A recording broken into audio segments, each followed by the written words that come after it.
Hello everyone! For today's video natin ay nagluto po ako ng inihaw na manok. So, yan po ang lunch natin today.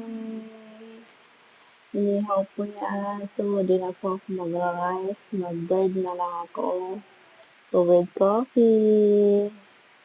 So, yun lang po. Thank you for watching guys.